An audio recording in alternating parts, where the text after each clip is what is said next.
Welcome to the New Life Podcast. Today we are finishing our exploration of the book of Ruth by reading Ruth chapter 4 and seeing how it applies to our lives as Christians today. Before that, just as always, our question of the week is, if animals could talk, which one would gossip the most? Pretty solid question, huh? Yeah. All right. So we talked about this before.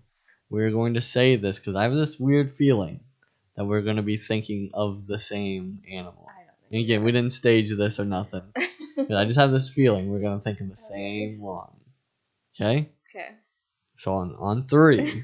So I'm going to go 1, 2, 3. Then we're going to say okay. the animal. Okay? Okay. Okay. You ready? Yeah. 1, 2, 3. Mouse. Geese. No. Okay. Goose was my second option, Yeah. though. So we were close. Why would you say mouse? So in my head, I would say a mouse or anything that this description could apply to. Mouse just was the first thing that came to my head. Because they're super tiny, and I feel like they can like get into little crevices and then get the gossip to then be able to spread it around. So it's like they're like kind of being all sneaky and suspicious, and they're like, "Oh, did you hear about so and so?" And then go around. Yeah. But Goose was my second answer because I was sitting here being like, geese are kind of mean, and I just feel like that. Well, they're always just like honking around already. They're always together, but there's never like they're not all together. Yeah. So I could see them like gossiping about like the geese down the street. Yeah, the turf wars that happen at the park. Like, and because you see them all the time. Like you got just a random geese floating on these other geese's territory. Yeah. It becomes a battle. Like they fight each other. I can see it. That was my second option. Yeah, I had a feeling. So yeah, tell us what you think. What animal you think would gossip the most, and tell us why you think that. But I think geese is probably like the number one. Oh, okay. I really do. I think it's the number one. It's like when you think of gossip, you think of geese. Is it just because they both start with G? Maybe. Either way. All right. So just like you said, this is our last chapter in the book of Ruth, and I've enjoyed what we've already learned, and we're gonna get kind of like not a summary. That's not what word am I looking for here? Just a conclusion, I guess. I'm not really sure. A word better than conclusion, but conclusion. Basically just what we've seen from chapter 1 all the way from what we've seen from chapter 3, which chapter 3, basically the way it starts is Naomi kind of shows Ruth on how to get a man, in essence. So how are you going to present yourself to Boaz as a wife? And then we see, these steps and things that she goes through. She dresses nice, smells real good. And then she ends up, when it gets real late, lays at the feet of Boaz on the threshing floor. And really that was to show us a symbol of how she was giving herself to marriage. Like she was telling Boaz, I want you to marry me. An awesome piece. Not only that is what we've seen is that she tells him that you're our kinsman redeemer. You're our guardian redeemer. And like, I want you to take that duty. Right? I want you to be that for us. I want you to take care of us, provide for us. I want you to marry me, have children with me. That's all wrapped up in what this idea is.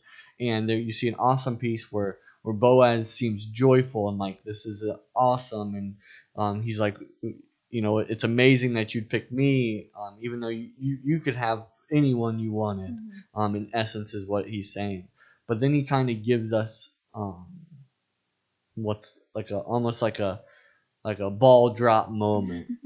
And that is, he is a guardian redeemer, but he's not the first one. Like he's not the next in line. There's one other.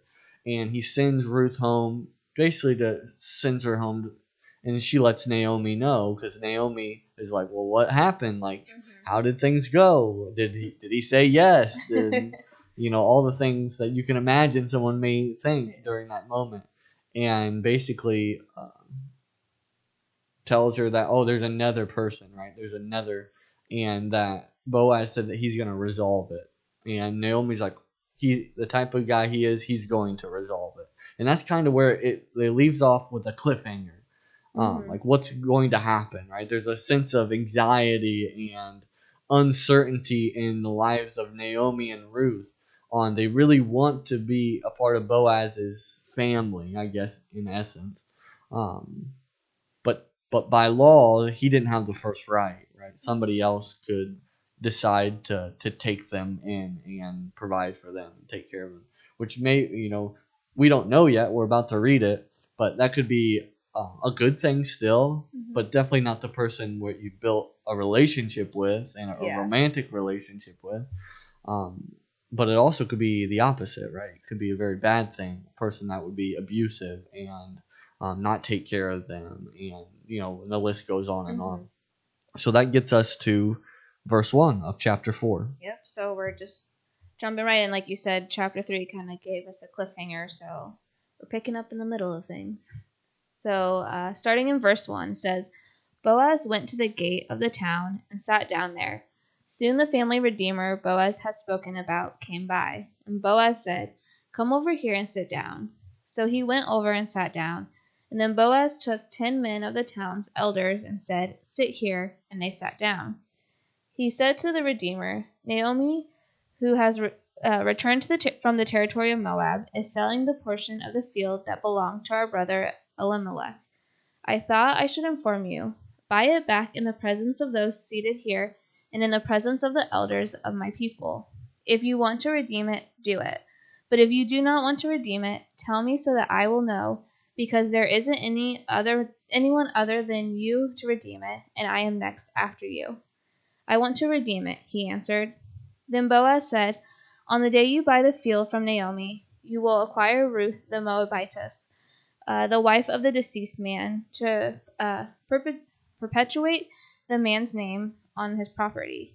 The Redeemer replied, I cannot redeem it myself, or I will ruin my own inheritance. Take my right of redemption, because I cannot redeem it. I threw in a big word there, and I was not ready. But jumping into this section, like we said, we knew from chapter 3 that, Ruth wanted Boaz to redeem the family. Boaz obviously wanted to be the one to redeem them. But we have this unnamed mystery redeemer who never gets named, who has the first right. And so we see Boaz do exactly what he tells Ruth that he's going to do. He shows up to the city gate the next morning, and he's just waiting for this guy to come by to kind of do things in the proper way.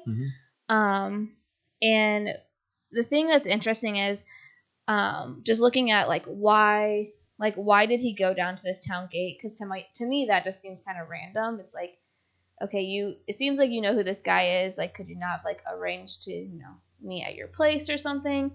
But I guess back then the meeting at the city gate was kind of where a lot of business happened. So social deals, legal transactions, things like that. But it was also a public place. So you have to imagine that people are probably coming in and out of the city right here. So not only do you have Boaz and this other redeemer, plus these 10 elders, but you have the public who's witnessing this whole transaction go down. So I think that's just something interesting to note is the location on which everything is happening. It's in a very public place. Everyone's gonna know what's gonna go on, from the beginning to the end. But Boaz kind of brings up this interaction with the family redeemer. And I think it's interesting the way he does it, where he presents the land and then kind of is oh, once you said yes to this land, by the way, there's also a woman involved. And so I just think that's a very interesting choice for Boaz. Why did you not? It almost feels like Boaz would have been setting himself up to be disappointed, because why would the guy not say yes to the land? So it's very interesting, his method of how he chooses to go about presenting this situation to the other family redeemer. This part is so interesting to me because it doesn't really make sense to us looking into this, because why would he not just start with, hey, like the family redeemer. That means you have to take Ruth as your wife, right? Not don't mention anything about the land, nothing like that. Yeah. The only thing that I could think of that maybe why he would have said that is to just be transparent. Like there's property involved in all this. That's like the only thing I can think of. But also this shows me too that sometimes God uses things that seem not strategic to us to bring about His purposes. Like I think because we know Boaz was a man of God, he had wisdom. He probably prayed to the Lord during this whole process. God gave him the words to say. And sometimes those words that we say don't seem to make sense at the time. Like, why would I say this in this way to this person? But those are the words that God uses to bring about His plans and His purposes. So it's easy to be like, well, yeah, you could have just said this. But maybe if he did say that, the whole situation would have been way different. Yeah, because then my thought too is like, in my head, I'm like, okay, he could have said it first. But I do think it does help that he makes a point to kind of clarify that she is a Moabite woman, which I do think probably did impact the other man's decision. Because I just like looking into it, there was a lot of like very specific like rules and like steps that had to be like done when bringing in like women from Moabite or probably anyone who wasn't an Israelite. But it's like he could have still said that first, and it probably still would have had the same impact. But yeah, like you said, sometimes the way that the Lord wants things done doesn't always make sense at first to us. And you can imagine like the way that he sets it up, like you said, like of course he's gonna say, "I'm gonna redeem that." Yeah, like that sounds like who a solid doesn't want deal. more land? Why would I not? Why would I turn that down? That doesn't make any sense. Like that's free land.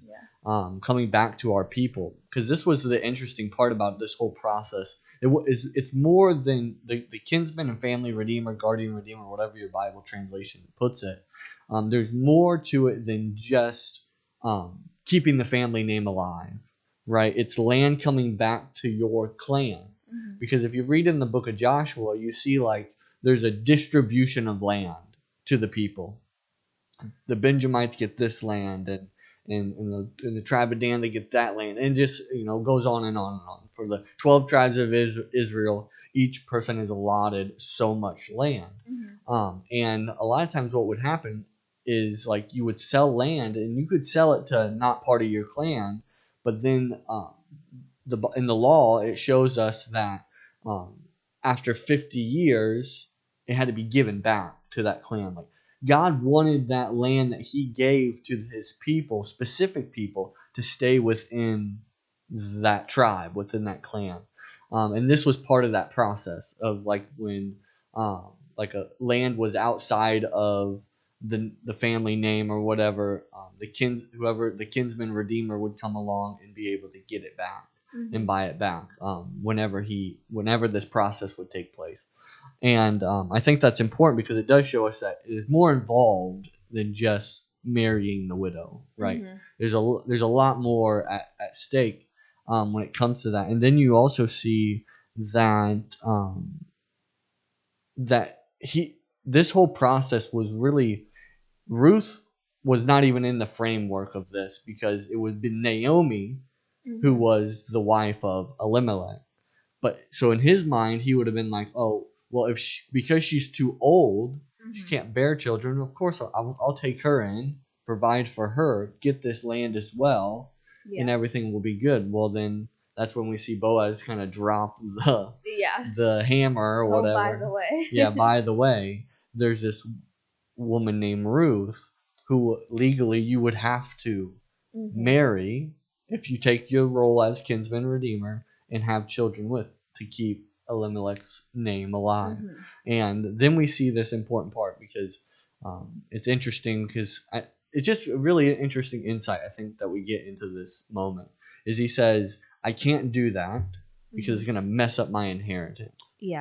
Well, this shows us that he probably had other children, right? So you can imagine, this would be and can you imagine this from this is what this, I know that all this took place and God had a purpose for it, all those, because it was to protect his people. Mm-hmm. It was also to keep the family names alive, right? God cares about family. He cares about the families in Israel.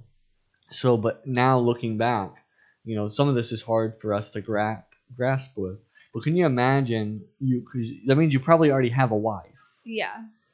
and you just hey honey, um, By I'm the way. I'm the guardian redeemer, and here's Ruth, and Yeah. she's now also my wife. Yeah. Like that's an awkward moment. Yeah, you're just asking for conflict in Yeah. your house. And I could imagine that did cause some conflict Mhm. for some people. Yeah. Maybe not, but I'm sure some people. I mean, we see it even just within like the story of like Jacob, Mm-hmm. and even the story of Abraham and Sarah when Sarah gave Abraham her servant to have children with because there was like a lapse in her faith and all that, and then that caused conflict between Mm-hmm. Sarah and her servant. We see it throughout the Old Testament of these stories. I can imagine that maybe something like this would happen, and this guy's like, I don't want any part of that. He's like, yeah, we're not Yeah. messing. Things are good right now. And more than likely, if he's around, he's old. He could be more than likely. That means he's older than Boaz, Yeah. and we know Boaz is older than Ruth, and he probably already has older children that Mm-hmm. he's probably already distributed his inheritance to. Yeah. So now, if you'd have more children, you would have to go back and Like, redistribute divvy it up. the inheritance, right? It gets a lot more complicated. And this guy basically is like, I don't want any part of that. You redeem it, right? Mhm. If you want to, you redeem it. And I think that's important because it shows us that even something that seems kind of crazy, which is the way he starts it out, with by the land and by something good, Mhm. and then drops the bomb of like, oh, you have to marry Ruth, ended up working out, right? Mhm. And God used it to bring about what he wanted, which was for them to be together, which we see more of that later.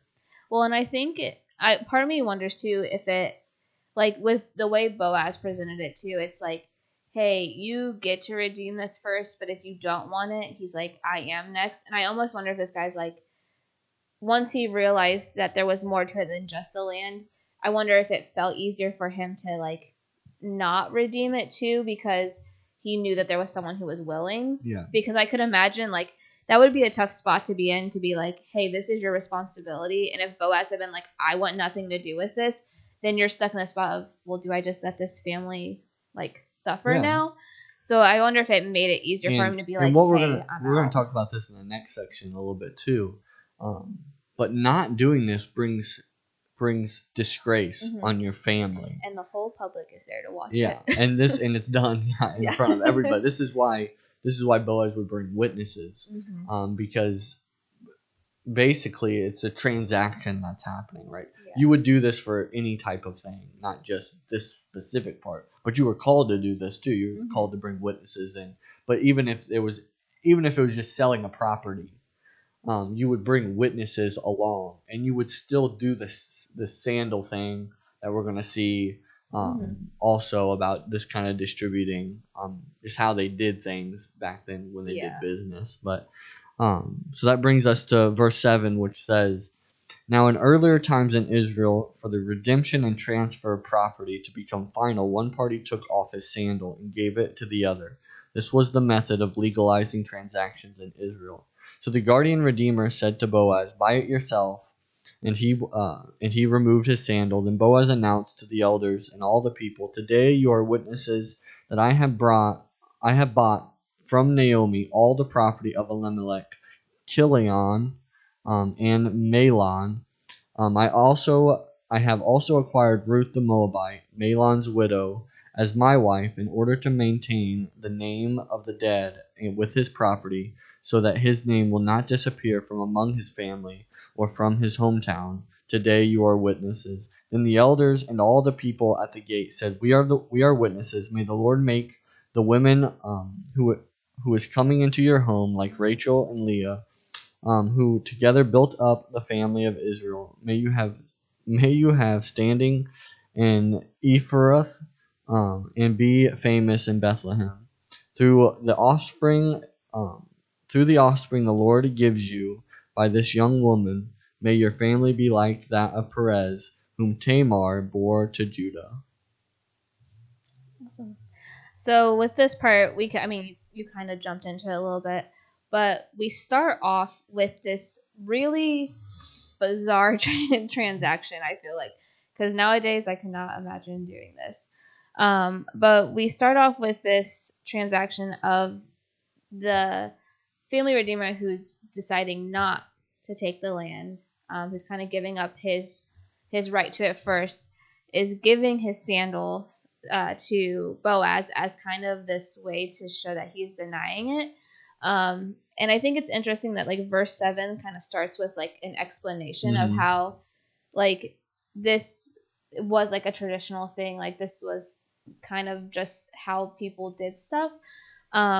So it's interesting because it almost makes you wonder like if whoever this was written to like didn't know about that, or if it's for our benefit. Well, that could be too. It could just be like an insight that the Holy Spirit decided to throw in there so that we would understand this about the culture. But probably, if I had to guess, sometime later they stopped doing this. Yeah. So they were this like, wouldn't this have weird. made sense if they did a different way of kind of sealing the deal. Yeah. However they would have done it. Like, it may have changed. Let's just shake hands, please. But I think this part is interesting because if there was one way back then, paper was not easily available. Like things to write on, to kind of like today we sign documents, right? We have a signature that can be verified to some extent, or at least can be brought before the courts and saying, well, here it looks like you signed this, and we have people that can verify signatures and stuff like that. Well, back then that wouldn't have been really a thing. But you could have said, I have your sandal. Like, this is a confirmation that we agreed to this because I have something of yours that can confirm. That's true, yeah. That is why they did that. Yeah. It was just the same idea as us signing a document, so it can be, if let's say this guy who has no name says, well, no, I want to now be the guardian redeemer. I want this property. Not only are there witnesses, but let's say for something happens to those witnesses, even though there's a lot, but let's say something does, he still has the sandal. That was my question. I was like, does the guy get his shoe back before he leaves, or is he just walking around with one shoe? Yeah, you never get to wear it. You only get one shoe from now on. You can make 2 transactions in your life. And that's it. That's all you got. No, he would just found another sandal. Yeah.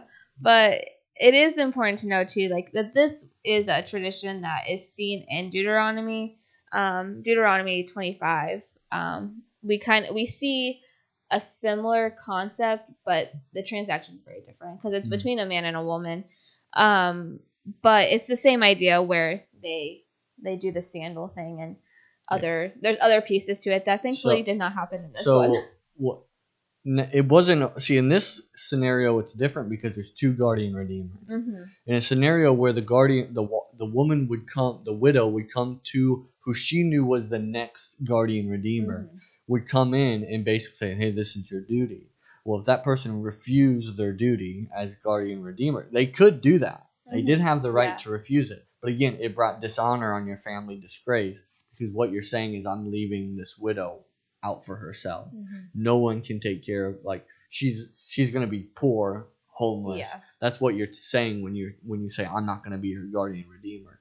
And then there was a point where, like, by law, she could spit in this person's face as a dishonor and a disgrace to his family. And unfortunately, that's just the way it was at that point. They kind of just went your separate ways.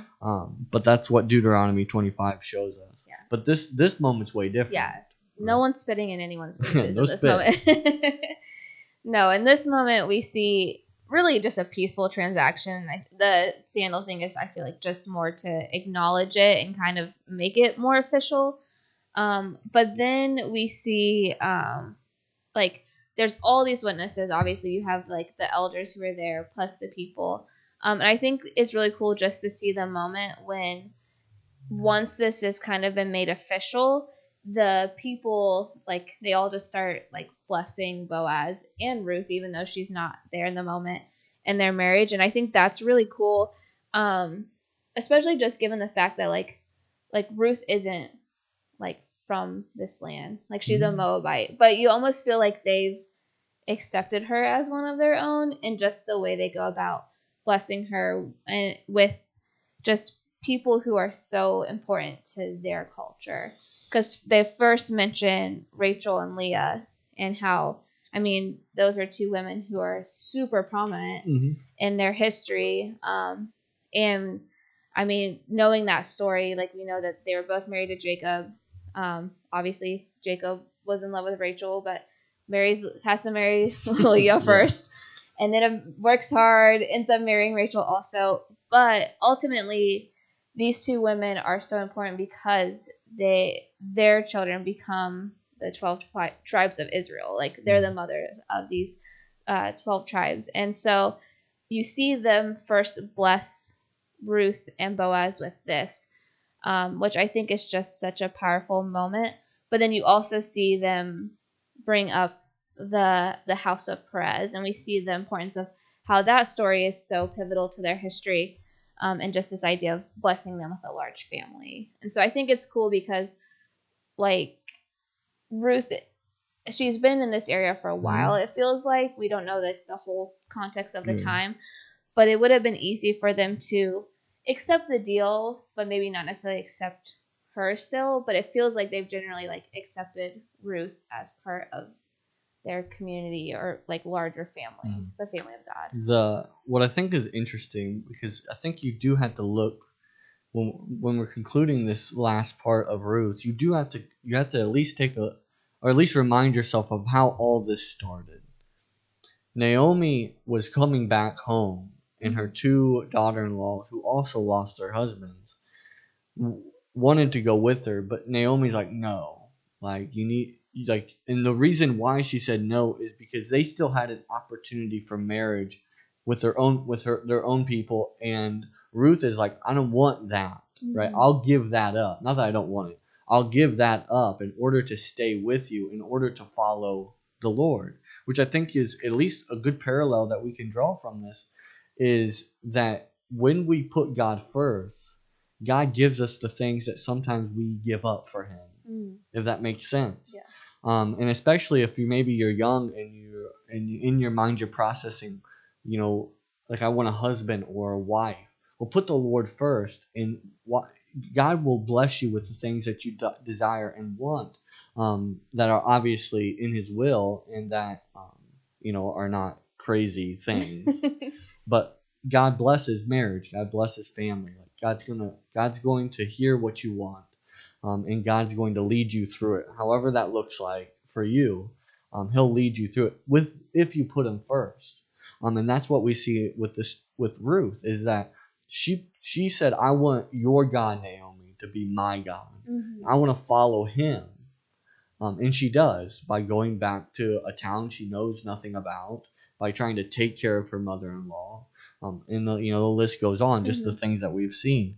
And I think that's important, but it also shows us, which I didn't really understand until I started doing some research and when we were looking up this last chapter, is that there's an important part of marriage that has to be done publicly. There's a reason why when we do weddings, you invite people there, right? On marriage license, they at least here in Indiana, or maybe Huntington, I don't know how this stuff works, but I've done a wedding and I've seen other wedding licenses, and they used to have witnesses on there, like witnesses signed, with the person doing the pastor doing the wedding, and the husband and wife. Then you had a line for witnesses. That's not there anymore, which I think is interesting. Yeah. But in this case, like, witnesses had to be present, because not only are you taking your vows and stuff before the Lord, you're taking them in front of witnesses that keep you accountable to them. This is why, like, maybe you would be a person that you would say, well, can't we just be married before God? But then what I found this really cool sentence, but it says here that sometimes people wonder why a marriage ceremony or a marriage license is important. Can't we just be married before God? But there is something severely lacking in a love that doesn't want to proclaim itself, that does not want witnesses, and that does not want the bond to be recognized by civil authorities. That love falls short of true marital love, right? If you're a person that says like, oh, like we can just be married before God, what you're telling me is that you don't want to be married before people. Like you don't want witnesses. You don't want to show, in this, like that they said, civil authorities, government, that we are one, that we are committed to one another. Like there's something lacking in that, then, right? There's something, like what you're saying is that it's like almost to the point, like it's fine if only God sees, but we don't want other people to see. Like that's something that feels lacking in that type of love. But also, what I think is important about this part too is that Boaz, there seems like there's a sense, even with all this weird transaction stuff going on, and it seems more like a business exchange.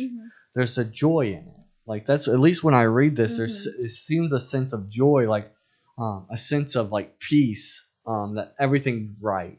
Yeah. And I think that's what we're getting here is like you could imagine this moment if Naomi and maybe they were, we don't have insight to that, if Naomi and Ruth were looking in on this conversation. And you can imagine the roller coaster for a moment where the person that's unnamed, the unnamed redeemer, is like, I'm going to redeem it. And Ruth and Naomi are probably like, oh no. Like, like why'd you start with that, Boaz?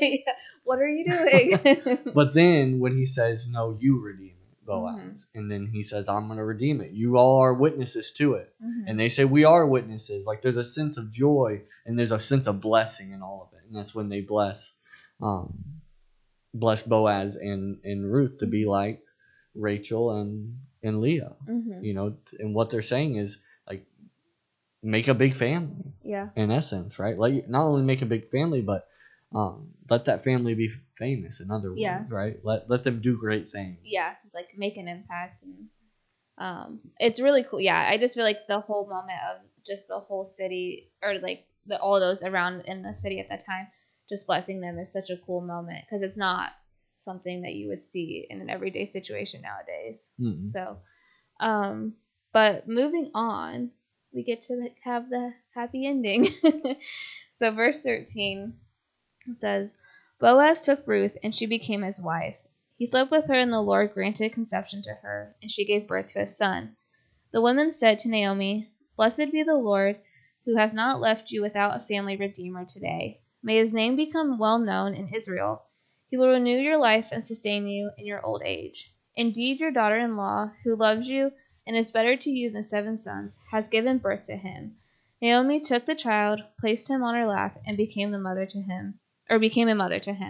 The neighbor women said, A son has been born to Naomi, and then they named him Obed. He was the father of Jesse and the father of David. Now these are the family records of Perez. Perez fathered Hezron. Hezron fathered Ram. Ram fathered Amminadab. Amminadab fathered Nahshon. Nahshon fathered Salmon. Salmon fathered Boaz. Boaz fathered Obed. Obed fathered Jesse. And Jesse fathered David. So is it salmon or salmon? I don't know. We'll never know. But somebody probably knows. Yeah, there is definitely a pronunciation somewhere. But despite the confusing names at the end, like I said, we get this happily ever after moment finally.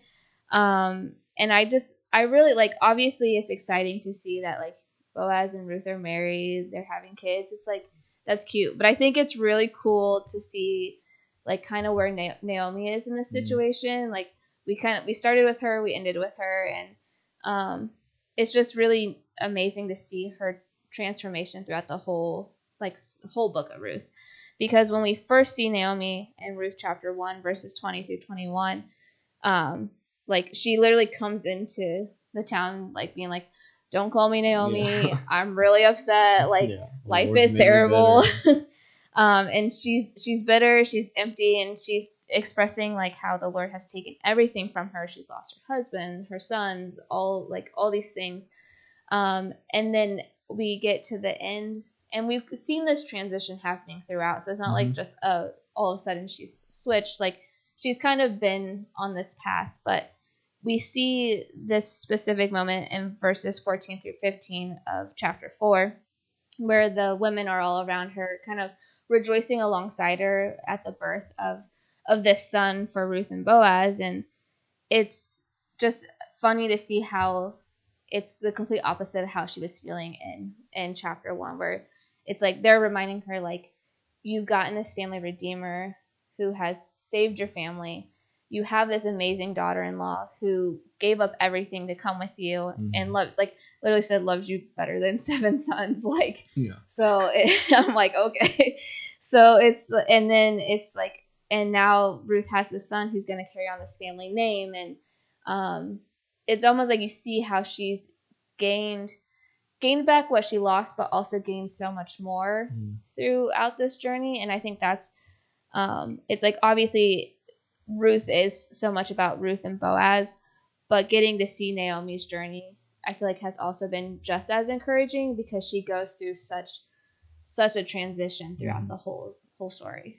Yeah, like, I think this, digging into it, looking into this book, especially how it starts and ends, the book is called the Book of Ruth, but honestly, it could be just as easily called the Book of Naomi. Yeah. Because Naomi's part in all this is so important, because we start out with, and we talked about it in chapter 1, is that there was a sense of returning to the Lord, right? They weren't supposed to leave. They weren't supposed to, they were supposed to ride out the famine with their own people, but they decided to leave.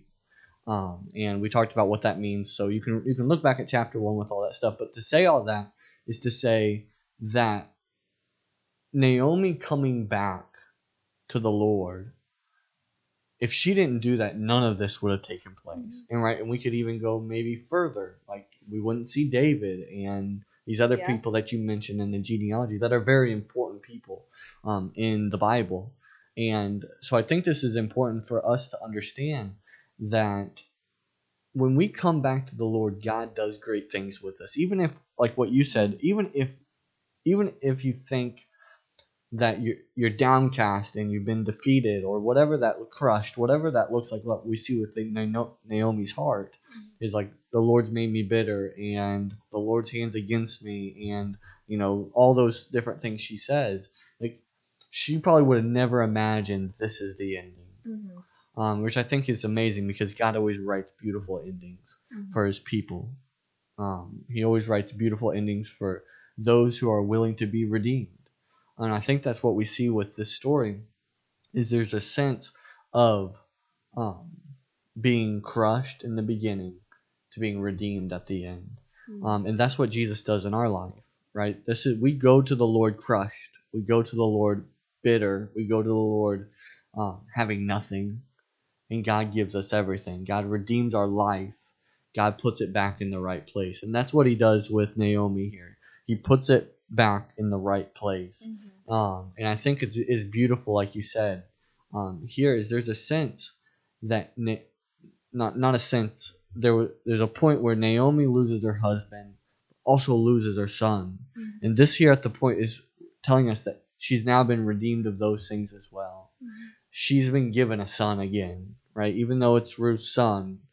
That's the beauty of being a grandparent, I guess, right? It's as if you're getting a child all over again. You just didn't have to go through the pain of getting it. So it's even better, maybe some people would say. I think a lot of grandparents would probably say that. But I also think, just a side note, because your translation says something a little bit different. I like mine. At the very beginning, I think it probably says, did he just have sex with her? It just says, he slept with her. Slept with her? Yeah. Mine says, when he made love to her. Oh, yeah, romantic. Romantic. Yours is all about getting to the just getting conception. To the point. Mine says he made love with her, and then they were able, and the Lord enabled her to conceive, which just shows us not only then, which was a huge thing, and it should be a huge thing for us as well, is when the Lord blesses you with a child, like, that's a blessing. Like, that's an amazing thing that should be celebrated, should be lifted up. Like there should be lots of joy, and for most people there is. Yeah. But that's what it should be looked at, is the blessing from the Lord, that the Lord would enable you to conceive a child. And that's what we see through all of this, is it was a huge blessing. But this also shows me too, is that we see this kind of lineage, this genealogy of the people, which shows me that God's hand is from the beginning, right? Nothing happens by accident, right? David wasn't born by accident. Jesse wasn't born by accident. And we can even go further. Jesus wasn't born by accident. God's purpose is all over it. And I found this quote that I think is amazing. It says, God's hand is all over history. God works out his purpose generation after generation, limited as we are to one lifetime. Each of us sees a little of what happens. A genealogy is a striking way of bringing before us bringing before us God's purposes through all the ages.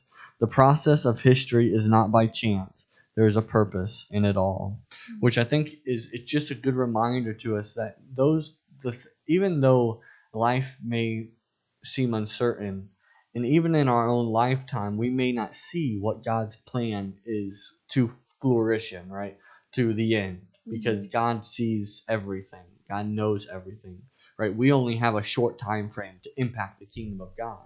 Well, God uses many people, not just me or you or those that are listening. He uses anybody who is willing to be used by the Lord to do whatever he needs to do. History is not written by accident by the Lord. God knows every single thing, and he enacts his purposes in his hand, where he does to bring about his purposes in his plan for our lives, and for what we see here, honestly, is God's redemptive purpose for mankind. Which brings us back to what we kind of talked about in chapter 3, is you can't look at this book and not see Jesus. You just can't.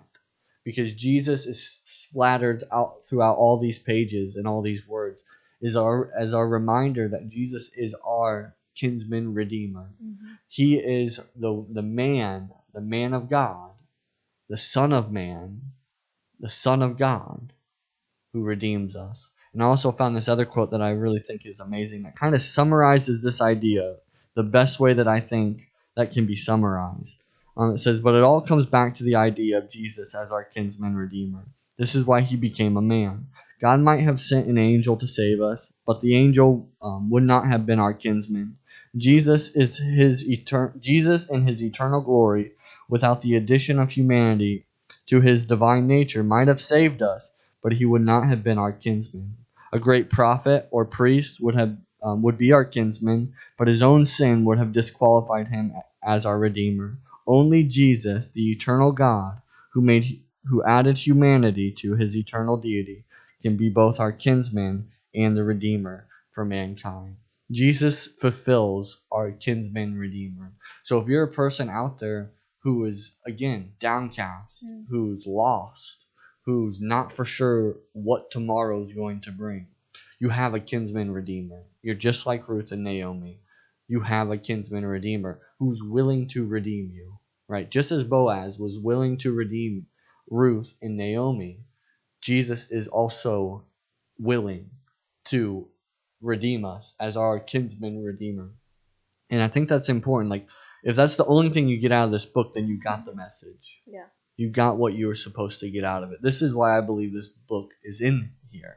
Not to just show us the amazing love of Ruth and Boaz that we can also apply to our life. How to be a good man and a good wife. Those things are also in this book. Really amazing stuff.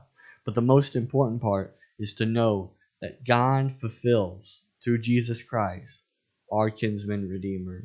And everybody needs it. Everybody's lost. Everybody's have sinned and turned away from God. And God sent Jesus to be our redeemer. Let him be your redeemer, right? Let him redeem your life. Yeah. No, I think that's amazing. And I just think throughout this whole book, just getting to explore Ruth, it's like when we went into it, I feel like we talked about this in episode 1 of just how it's so easy to be like, okay, Ruth is a love story. And that's kind of, I feel like, the reputation that it gets just at first glance. But having the chance to just look at it at this deeper level, like we've been doing, it really reveals that it is so much more than that.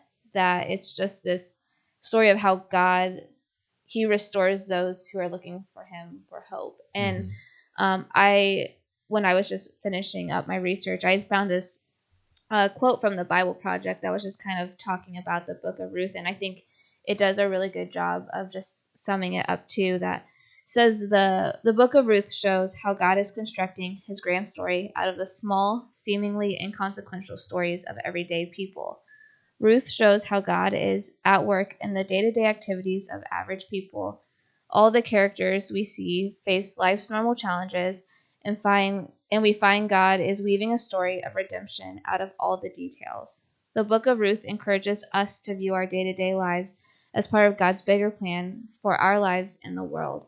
And I just think that's a great way to just look at it. Is obviously it is still this beautiful love story, but it's so much deeper than that. And we just see how God is moving, and in these lives of Naomi, Ruth, and Boaz, we see how God was able to do so much with them, and really they were just living their everyday lives. So I hope that that can encourage us, that when you read it, that it's not just a love story. It has such a deeper meaning than that. Mm-hmm. So that concludes our episode and our summary of the book of Ruth. So hopefully you've enjoyed it. Hopefully it's impacted you in some way. Hopefully you learned something from it. Share with us maybe another book in our Bible study series that you would like us to cover, and we'll do our best to cover it. Also, make sure you like, subscribe, share this episode with somebody. And as always, thank you for listening to the New Life Podcast.